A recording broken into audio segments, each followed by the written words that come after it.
নমস্কার বন্ধুরা, আজকে আমরা দেখব সেলফ সেন্সাস বা সেলফ এনিউমারেশন সেন্সাস আপনারা কি করে করতে পারবেন। মানে ঘরে বসে নিজের থেকে নিজের সেন্সাসটা কি করে করতে পারবেন। তাহলে আপনার কম্পিউটার থাকুক বা মোবাইল যেখানেই থাকুক না কেন, সেখানে আপনার যে ব্রাউজারটা আছে সেই ব্রাউজারটাকে আপনি ওপেন করবেন।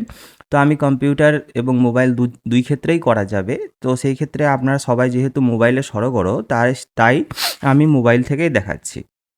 তো আপনার গুগল ব্রাউজারটা খোলার পরে এখানটা থেকে আপনি সার্চ করে নেবেন ac.census.gov.in।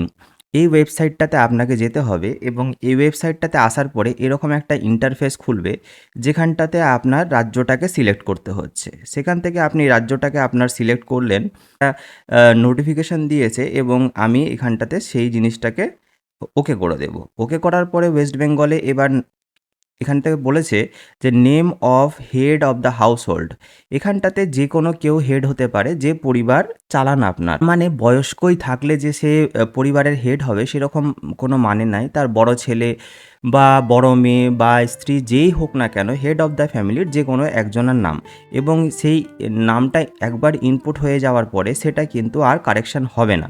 তাই আপনারা যে পরিবারের প্রধান তার নামটাই কিন্তু এখানটাতে ইনপুট করবেন। পরে পরিবারের প্রধানের পরে চাইছে ইমেল অ্যাড্রেস। তো ইমেল অ্যাড্রেসটা আপনারা চাইলে দিতেও পারেন, আপনারা চাইলে নাও দিতে পারেন। তো সেকেন্ড অপশানটাতে আমার অপশনাল থাকছে।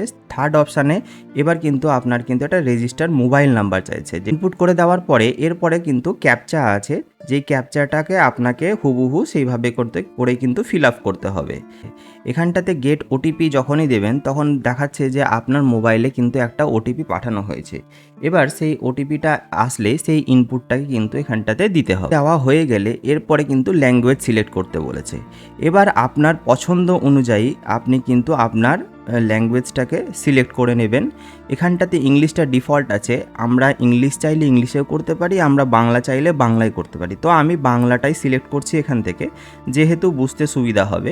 তারপরে আবার কিন্তু একটা ক্যাপচা চাইছে, সেই ক্যাপচাটাকে কিন্তু ফিল আপ করতে হবে।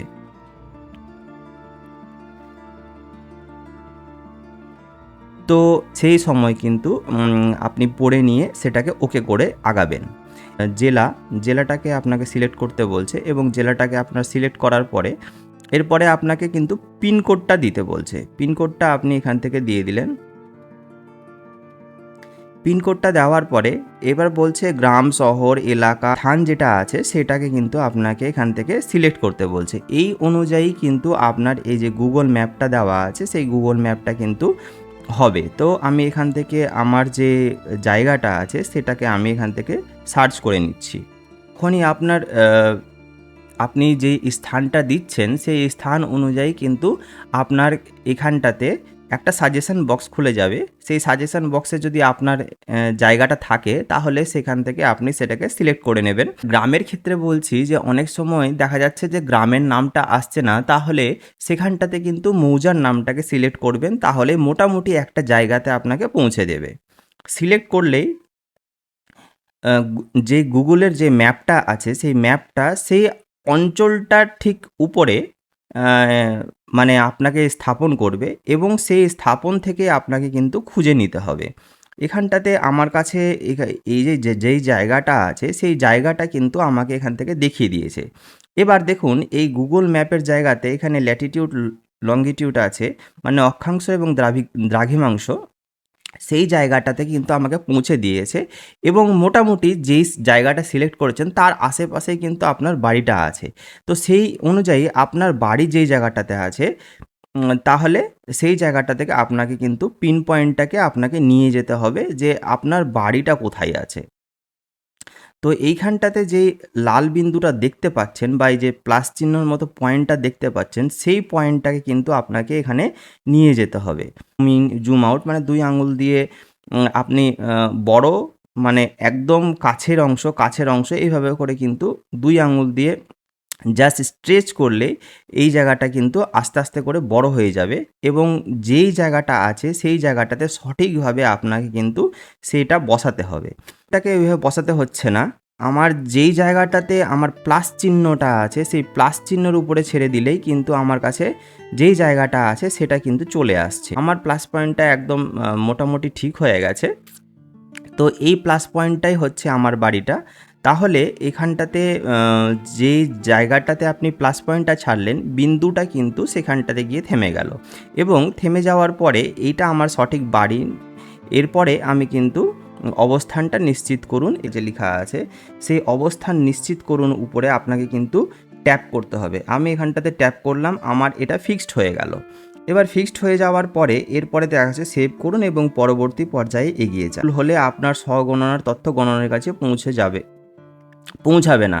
আপনি কি নির্বাচিত অবস্থানটি নিশ্চিত করে এগিয়ে যেতে চান? আমার যেহেতু সব কিছু ঠিক আছে সেহেতু কিন্তু আমি এখানটাতে হ্যাঁ করব এবং এগিয়ে যাব, যেটা আপনার ইংলিশে ইয়েস বা নো কথাটা আসবে।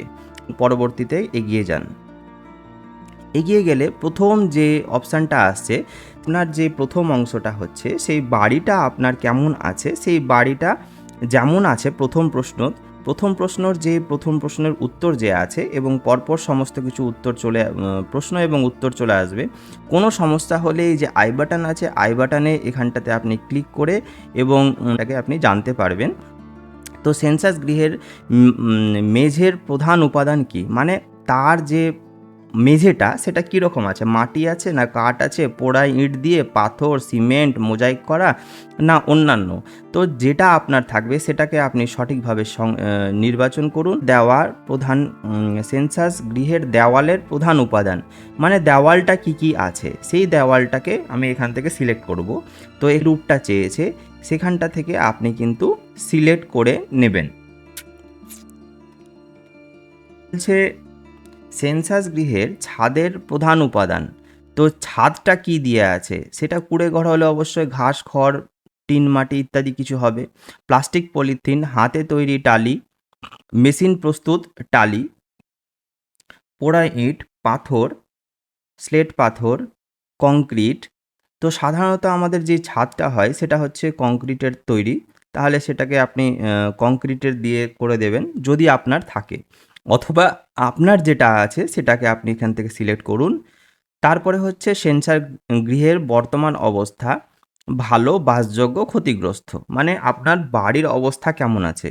যদি ভালো থাকে তো ভালো, যদি বাসযোগ্য যদি থাকে মানে এদিক ওদিক থেকে খসে পড়ছে কিছু কিন্তু বাসযোগ্য আছে তাহলে সেটাই করবেন। আর আংশিক ভাঙা বা এরকম যদি থাকে তাহলে ক্ষতিগ্রস্তটাকে সিলেক্ট করছেন আপনারা। এবার সেভ করুন এবং পরবর্তী পর্যায়ে এগিয়ে যান। এখানটাতে আপনার যেটা আছে সেটাকে আপনি সঠিক দিলেন এবং পরবর্তী পর্যায়ে এগিয়ে গেলেন। আপনি একটা জিনিস মনে রাখবেন যে সব কিছুই যে একদম ফাইনালাইজ এটা নয়। এনুমেরেটর আসার পরে আপনার যদি কিছু ভুল দেখতে পায় সেটাকে তিনি এডিট করতে পারবেন। নিয়মিতভাবে বসবাসকারী সদস্য সংখ্যার মোট কত? পরিবার আর ঘরের মধ্যে কিন্তু পার্থক্য আছে। তার মানে আমি এখানটাতে একটু বলে রাখি, পরিবার সেটাকেই বোঝায় যে মানে একদম খাঁটি কনসেপ্ট যদি বলা হয় তাহলে এখানটাতে যত হাঁড়ি তত বাড়ি বা যত হাঁড়ি তত পরিবারটাকে এখানটাতে বোঝানো হয়েছে। তার মানে একটা বাড়িতে যদি দুটো কিচেন রুম মানে যেই হাঁড়ি থেকে আলাদা আলাদা করে খাই সেই হিসাবে কিন্তু এখানটাতে পরিবারকে বিবেচনা করবেন। আপনারা দেখা গেল একসঙ্গে থাকেন, মনে করেন যে 6 জন একসঙ্গে থাকেন কিন্তু খান 3 জন আলাদা আলাদা রান্নাঘর থেকে, তাহলে কিন্তু এখানে পরিবার এখানটাতে দুটো। কিন্তু কোথাও দেখা গেল যে 10 জন থাকেন কিন্তু খান একই হাঁড়ি থেকে, তাহলে কিন্তু সেটা একটা পরিবার। তাহলে এইখানটাতে পরিবারের একটা মূল যে সংজ্ঞাটা সেটা হতে পারে। তাহলে এখানটাতে যেই হাঁড়ি থেকে মানে আপনারা খান তাহলে সেটাকে আমরা এক হিসাবে পরিবার বলি। যে সদস্য সংখ্যা সেই সদস্য সংখ্যাটাকে আমি এখান থেকে দিয়ে দিচ্ছি। তারপরে বলছে পরিবারের প্রধানের নাম, ওটা অটোমেটিকলি আগে যেহেতু দিয়েছেন সেহেতু এটা হয়ে আছে। এখানটাতে বলছে পরিবার প্রধানের নাম নির্বাচনের ভাষা, তো আমার সঠিক বানানটা চলে আসছে। তো আমি এখান থেকে যে আমার নামটা আছে সেই নামটা আমি এখানটাতে লিখে দিলাম এবং লিখার পরে এখানটাতে কিন্তু কিছু সাজেশান দিচ্ছে। আপনার সাজেশান অনুযায়ী এখানটাতে আপনি সিলেক্ট করে নিলেন এবং তার পরবর্তীকালে কিন্তু আপনি এখানটাতে সেই সিলেকশানটা করার পরে আপনার এখান থেকে কিন্তু বাংলায় মানে ইংলিশে লিখেছিলেন কিন্তু এটাকে বাংলা হয়ে যাচ্ছে, অথবা এখানে একটা কিবোর্ড অপশান আছে সেই কিবোর্ড দিয়েও কিন্তু আপনি এখানটাতে লিখতে পারেন। তবে আমার নামটা চলে আসছে ইংলিশে লেখার পরেও কিন্তু আমার সিলেকশান অনুযায়ী এখানটাতে আমি লিখে দিয়েছি। এবার বলছে সম্পন্ন হয়েছে, সম্পন্ন হওয়াতে আমার এখানটাতে আমার নামটা চলে এলো এবং নাম আসার পরে আমার যে প্রশ্ন ছিল সেটা কিন্তু এখান থেকে সম্পূর্ণ হয়েছে। এরপরে বলছে পরিবারের প্রধানের লিঙ্গ, তার প্রধান যে আছেন তার লিঙ্গ মানে মেল ফিমেল যেটাকে বোঝাচ্ছে সেটা হচ্ছে যে আপনার মেল ফিমেলটাকে আপনি সিলেক্ট করবেন।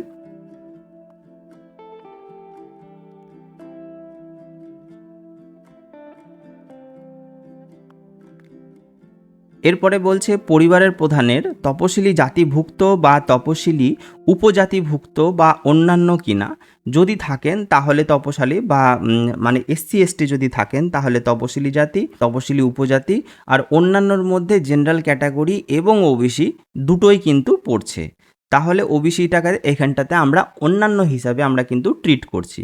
তাহলে আপনার যে জাতিটা আছে সেখান থেকে আপনি এটাকে সিলেক্ট করে নেবেন। এবার বলছে এই গৃহের মালিকানার বিবরণ। এবার নিজের যদি থাকে তাহলে নিজের, যদি আপনি ওই বাড়িতেই থাকছেন বিগত কিছুদিন বা 1 বছর ধরে সেখানটাতে ভাড়া নিয়ে আছেন, তাহলে সেই হিসাবে কিন্তু আপনাকে সিলেক্ট করতে হবে। ভাড়া এবং অন্য জায়গাতে নিজের বাড়ি নেই, মানে বাড়ি নেই কিন্তু শুধু ভাড়া আছে বা অন্যান্য থাকলে অন্যান্যতে আপনি ক্লিক করবেন। এবার বাসযোগ্য ঘরের সংখ্যা, বাসযোগ্য ঘরের সংখ্যাতে এখানটাতে কি বলা হয়েছে, বাসযোগ্য ঘরের সংখ্যা বলছে এখানটাতে যে আপনি যে ঘরটাতে থাকেন মানে এক হিসাবে এখানটাতে বাসযোগ্য ঘরের সংজ্ঞা হচ্ছে যে ল্যাট্রিন, কিচেন, আপনার গ্যারেজ ঘর, গোদাম ঘর এইগুলোকে কিন্তু বাদ দেবেন। ঠিক আছে, মানে আপনি যেখানটাতে শোয়ার ঘর হিসাবে ব্যবহার করেন বা বেডরুম হিসাবে ব্যবহার করেন সেটাকে কিন্তু বাসযোগ্য ঘর হিসাবে এখানটাতে দেবেন। তাহলে এখানে যতটি সংখ্যা আছে সেই বাসযোগ্য ঘরের সংখ্যাটা আপনি দিয়ে দিলেন। ওই পরিবারে বসবাসকারী বিবাহিত দম্পতির সংখ্যা কত। তাহলে দেখা গেল একটা পরিবারে গিয়ে যে সেখানটাতে বিবাহিত দম্পতির সংখ্যা কত। এবার দেখা গেল মা বাবা এবং ছেলের বউ থাকে, তাহলে সেই ক্ষেত্রে যে দম্পতির সংখ্যা হচ্ছে সেখানটাতে 2। এক্সেপশনাল কেস যেটা হতে পারে, দেখা গেল একটা বাড়িতে 3 জন আছে কিন্তু এক্সেপশন ক্ষেত্রে দেখা গেল যে একই পুরুষের যদি 2টো বিবাহ থাকে তাহলে সেখানটাতে দম্পতি 2 হয়ে যাচ্ছে। তাহলে আমাকে সেভ করুন এবং পরবর্তী পর্যায়ে এগিয়ে যান বা নেক্সট সেভ এগিয়ে যান। তাহলে এগিয়ে যাওয়ার জন্য পরিবারের যে সকল সুবিধা উপলব্ধ আছে সুবিধাগুলো এবার আপনার কাছ থেকে জিজ্ঞেস করছে, এগুলো কিন্তু খুব তাড়াতাড়ি হয়ে যাবে। এখানে বলেছে পানীয় জলের প্রধান উৎস পরিশ্রুত কলের জল, পরিশ্রুত কলের জল, কুয়ো, হ্যান্ডপাম্প, টিউবওয়েল, ঝর্ণার জল, নদী, খাল, জলাধার, পুকুর, প্যাক করা বোতলের জল বা অন্যান্য। তো আমার ক্ষেত্রে যেটা থাকবে আমার কাছে, মনে করেন যে পরিশ্রুত কলের জল, এটা আপনার পিএইচির জল হতে পারে, আপনার আরও ফিল্টার এরকম লাগানো হতে পারে। তো সেই জায়গাটাতে পরিশ্রুত জল আপনি খাচ্ছেন। আমি যেহেতু মনে করেন যে আমি জল কিনে খাই, যেমন ড্রামে যে বোতলগুলো আসে অথবা প্যাকেজ ড্রিঙ্কিং ওয়াটার যেগুলোকে আমরা বলি, সেখানটাতে প্যাকেজ করা যেটা ড্রিঙ্কিং ওয়াটার শহরাঞ্চলে বেশিরভাগ ক্ষেত্রে এটা কিন্তু প্যাকেজ ড্রিঙ্কিং ওয়াটারটা হয়, অথবা পরিশ্রুত জল হিসাবে যেটা আরও ফিল্টার লাগানো থাকে সেই হিসাবে ধরে নেওয়া যায়। কিন্তু গ্রামের ক্ষেত্রে কুয়ো হতে পারে, হ্যান্ডপাম্প, টিউবওয়েল, নদী বা খালের জল সেইগুলো হতে পারে। তো এখানটাতে আপনার সঠিক উত্তরটা দিয়ে দিলেন। এবার বলছে পানীয় জলের উৎসটি কোথায়, বাড়ির চৌহদ্দির মধ্যে, বাড়ির চৌহদ্দির কাছে না দূরে। এই চৌহদ্দি নিয়ে একটু বলে দিই। বাড়ির চৌহদ্দির মধ্যে বলতে আপনার যে যা আছে, দেওয়াল আছে, যে ক্রাইটেরিয়াটা আছে সেই তার মধ্যেই আপনার কি জলের সিস্টেম করা আছে, না বাড়ির চৌহদ্দির কাছাকাছি। এখন কাছাকাছি বলতে এখানটাতে দুটো জিনিস হতে পারে। শহরাঞ্চলে সেটা 100 মিটারের মধ্যে যদি থাকে তাহলে কাছাকাছি হচ্ছে, এবং শহরাঞ্চলে যদি গ্রামাঞ্চলে যদি 500 মিটারের মধ্যে থাকে তাহলে সেটা কাছাকাছি হচ্ছে, অতএব না থাকলে সেটা কিন্তু দূরে হয়ে যাবে। বলছে আলোর প্রধান উৎস, এখানটাতে বিদ্যুৎ বলেছে, কেরোসিন বলেছে, সৌরবিদ্যুৎ বলেছে, অন্যান্য তেল বলেছে, অন্যান্য কোনো উৎস আর আলোর ব্যবস্থা নেই। এখানটাতে বিদ্যুৎ আছে কি নাই বাড়িতে, মানে ইলেকট্রিসিটি আছে কি নাই, অথবা আপনার ইলেকট্রিসিটি নেই, আপনি প্রদীপ বা হ্যারিকেন বা লণ্ঠনের মধ্যে পড়েন সেটা কেরোসিন দিয়ে জ্বলে, বা সোলার সিস্টেম যদি থাকে তাহলে সোলার সিস্টেমটাতে আপনি ক্লিক করলেন, বা অন্যান্য তেলের যদি হয়, মনে করেন যে কেউ সর্ষের তেল দিয়ে জ্বালাচ্ছে তাহলে সেটা অন্যান্য তেলের মধ্যে চলে আসবে। তো যেটা থাকবে আপনার সেটাকে আপনি এখান থেকে সিলেক্ট করবেন। করে যাওয়ার পরে এরপরে বলছে শৌচালয়ের উপলব্ধতা আছে কি নেই। হ্যাঁ, কেবল মাত্র ওই পরিবারের ব্যবহারের জন্য, অন্য পরিবারের সাথে যৌথভাবে, বা তারপরে বলছে সর্বসাধারণের জন্য শৌচালয় বা খোলা জায়গায়। এটা বুঝতে গেলে হচ্ছে কেবলমাত্র পরিবারে, মানে ইন্ডিভিজুয়াল ল্যাট্রিন যদি থাকে, মানে সেই পরিবারটাই শুধু ব্যবহার করে, তাহলে সেই ক্ষেত্রে সেটা হচ্ছে অনেক সময় দেখা যায় যে একই পরিবার, মনে করেন যে শেয়ার টয়লেট আমি কখন করব, দেখা গেল একই বাড়িতে 3টা পরিবার থাকে কিন্তু ল্যাট্রিন বা যেটা আছে সেটা হচ্ছে কমন, তখন আমরা সেটাকে শেয়ার করছি। আর সর্বসাধারণ মানুষ যে পাবলিক টয়লেট যেটাকে বলছে, আর অন্যান্য হচ্ছে যেখানটাতে খোলা জায়গাতে এখন পর্যন্ত করছেন, তাহলে সেইটা হচ্ছে খোলা জায়গা। শৌচালয়ের ধরন এখানে বলছে ফ্লাশ, মানে আমাদের নলবাহিত যে সেপটিক ট্যাঙ্কের মধ্যে দিয়ে আমরা সাধারণত যেটা, মানে আমাদের শহরাঞ্চল বা গ্রামাঞ্চলেও থেকে থাকে, তাহলে সেটা আপনার যে সেপটিক ট্যাঙ্কের মধ্যে আপনার পড়ে সেটা হতে মানে বেশিরভাগ গণ্য। এখানে বলছে 2টো কুয়া বা পিটযুক্ত স্থান, মানে পায়খানাতে 2টো পিট আছে, মানে 2টো কুয়া আছে, এই ধরনের অবস্থান। সেইটা আবার কি ঢাকনাযুক্ত আছে না ঢাকনা বিহীন আছে, সেটাকে আপনাকে সিলেক্ট করতে হবে। এটা গ্রামাঞ্চলের ক্ষেত্রে বিশেষ করে প্রযোজ্য। তারপরে বলছে একটি কুয়া পিটযুক্ত মানে আছে, সেটা পিট একটাই আছে, সেটারও ঢাকনা খোলা না বন্ধ, সেটাকে আপনাকে সিলেক্ট করেছে। আর খাটাল পায়খানা এটা সাধারণত লাগে না, এখন এই মুহূর্তে নেই বললেই চলে। ঠিক আছে, তাহলে আমাদের মধ্যে এই প্রথম 3টার মধ্যে যে কোনো একটা হবে, যেটা আপনার হবে সেটাকে আপনি কিন্তু সিলেক্ট করে নেবেন। তারপরে বলছে বর্জ্য জলের নিষ্কাশন করার সাথে যুক্ত। এখানে বলছে ঢাকা নর্দমা, খোলা নর্দমা এবং কোনো নর্দমা নেই। তার মানে হচ্ছে এখানটাতে বর্জ্য জল বলতে এখানে কিন্তু ল্যাট্রিনের জলটাকে বোঝানো হচ্ছে না। একটা জিনিস মনে রাখবেন, বর্জ্য জল বলতে এখানটাতে কিন্তু আপনার ওয়াস্ট ওয়াটার বলতে আপনার হচ্ছে রান্নাঘর থেকে যে বাসন ধোয়ার জল বেরিয়ে আসে, অথবা আপনার ধরুন যে আপনার কাপড় কাচা বা স্নানের জলগুলো বেরিয়ে আসে, সেটাকেই কিন্তু আমরা এখানটাতে বর্জ্য জল হিসাবে নির্বাচন করব। তাহলে এখানটাতে ঢাকনা নর্দমা থাকলে ঢাকনা নর্দমা, খোলা নর্দমা থাকলে খোলা নর্দমা, তাহলে সেখানটাতে আপনি সিলেক্ট করলেন। আর কোনো নর্দমা নেই। গ্রামাঞ্চলে দেখা যায় যে একটা ড্রেন করে দিয়েছে, সেটা কিন্তু আপনার বাড়ির এক কোণে বা কোনো একটা গর্ত করে দিয়েছেন, সেখানটাতে একটু হালকা করে গিয়ে পড়ে, তো সেই ক্ষেত্রে কিন্তু আপনারা সেইভাবে সিলেকশন করে নেবেন। এবার বলছে বাড়ির চৌহদ্দির মধ্যে স্নানের ব্যবস্থা আছে কি না। যদি শহরাঞ্চলে সাধারণত চৌহদ্দি বা ল্যাট্রিন কাম বাথরুম দুটাই থাকে, তাই আমরা হয়তো ল্যাট্রিনটাকে বাথরুম বলি। তো সেই অবস্থাতে আপনার যেটা সিলেকশন করার হবে বা আপনার যেটা প্রযোজ্য হবে সেটাকে কিন্তু আপনি সিলেকশন করে নেবেন। এবার রান্নাঘরে ও এলপিজি রান্নার গ্যাসের সংযোগ আছে কি না। এখানটাতে বলছে এলপিজি, পিএনজি রান্নার গ্যাস সংযোগের কাছাকাছি বা এলপিজি সঙ্গে নেই। তাহলে যদি আপনার গ্যাসে আপনি ব্যবহার করেন, তাহলে এখানটাতে কিন্তু আপনার রান্নাঘরের যে এলপিজি থাকে সেটাকে করে নেবেন। যদি না থাকে গ্যাস, তাহলে কিন্তু আপনাকে করতে হবে না, তাহলে নেই হিসাবে দেখাবেন।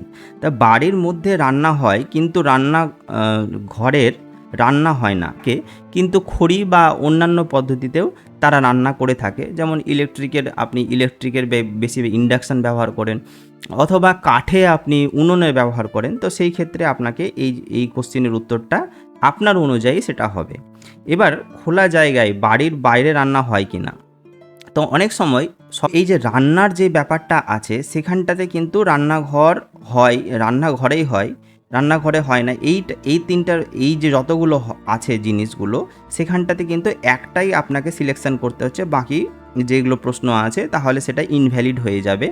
রান্না হয় না এই ক্ষেত্রে কেমন হয়, যে দেখুন আপনি বাইরে থেকে হয়তো খাবার কিনে খান, সেই ক্ষেত্রে কিন্তু রান্না হয় না, সেই কথাটা আপনাকে এখান থেকে সিলেকশন করতে হবে।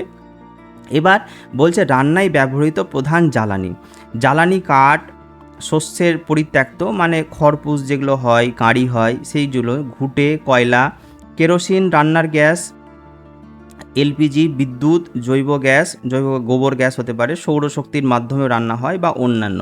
তো আপনার যেটা আপনি যেভাবে রান্না করেন, এখানটাতে বলে রাখি, যেটার মাধ্যমে বেশি রান্না করেন, দেখা গেল এক জায়গাতে এলপিজি গ্যাস আছে, তার বাড়িতে কানেকশান আছে, কিন্তু সে 12 মাস কাঠেই রান্না করে, এটা প্রায়োরিটি বেশি পাবে, সেইটাকে কিন্তু আপনি এখান থেকে সিলেকশন করবেন। তো আমার ক্ষেত্রে যেটা থাকবে বা রান্নার যে গ্যাস আছে তার মধ্যেই রান্না করা হচ্ছে, সেই হিসাবে কিন্তু এইভাবে সিলেক্ট করবেন এবং সেভ করুন এবং পরবর্তীতে এগিয়ে যান। তাহলে সেভ করার পরে আমি এটাকে হ্যাঁ করে দিলে আবার পরবর্তী জায়গাতে এগিয়ে যাচ্ছে।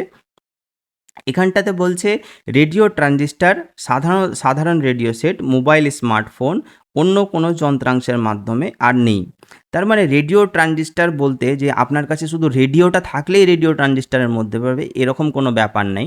আপনার কাছে স্মার্টফোন থাকলেও কিন্তু সেটাকে রেডিও হিসাবে ট্রিট হবে। আর অন্যান্য বলতে আপনার কাছে দেখা গেলো স্মার্টফোন নেই, কিন্তু আপনার কাছে গাড়ি আছে, গাড়ির মধ্যে মিউজিক সিস্টেম লাগানো আছে, সেখানটাতে কিন্তু বাই ডিফল্ট রেডিও অপশানটাই করা থাকে।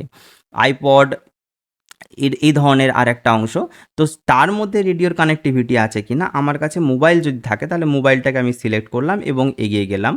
এখানে টেলিভিশন আছে কিনা, এখানে টেলিভিশন যদি হ্যাঁ হয় তাহলে বিনামূল্যের দূরদর্শন ডিশ অ্যান্টেনা আছে কিনা, অন্যান্য ডিটিএইচ, কেবলের সংযোগ, অন্যান্য আর নাই।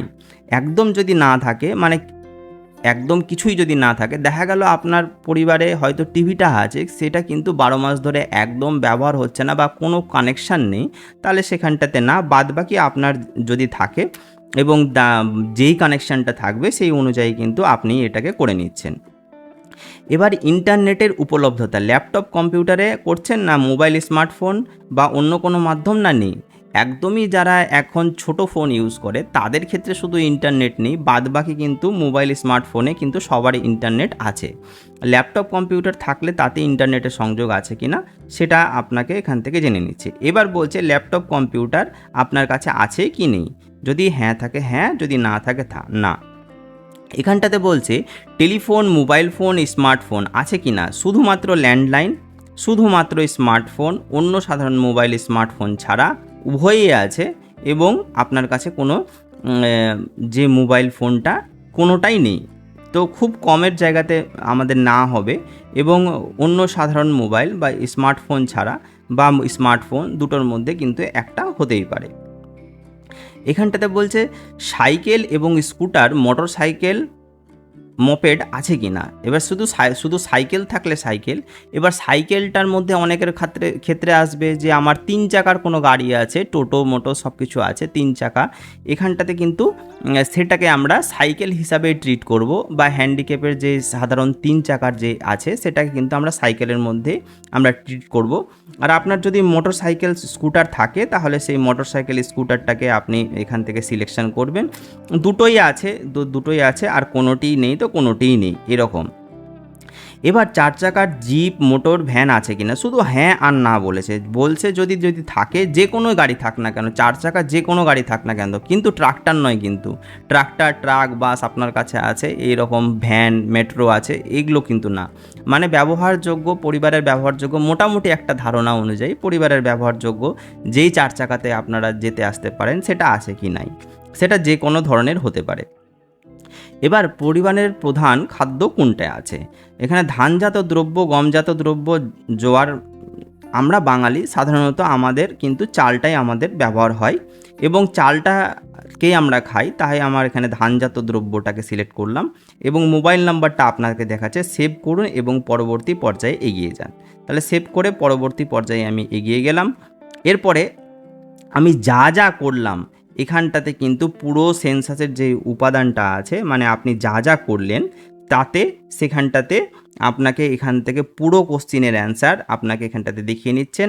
একবার আপনি যদি চান এখান থেকে তাহলে আপনি পুরোটা দেখতে পারেন, পুরোটা একবার ভালো করে দেখে নিতে পারেন। এবার পুরোটা দেখে নেওয়ার পরে আপনাকে কিন্তু নিচের দিকে আসলে এখানটাতে ড্রাফট হিসাবে সেভ করুন অথবা নিশ্চিত করুন, সাবমিট করুন। তার মানে একদম সাবমিটের, আর তথ্য পরিবর্তন করতে চাইলে একদম নিচের যে অপশানটা আছে সেখানটাতে তথ্য পরিবর্তন করতে পারেন আবার ঘুরে গিয়ে।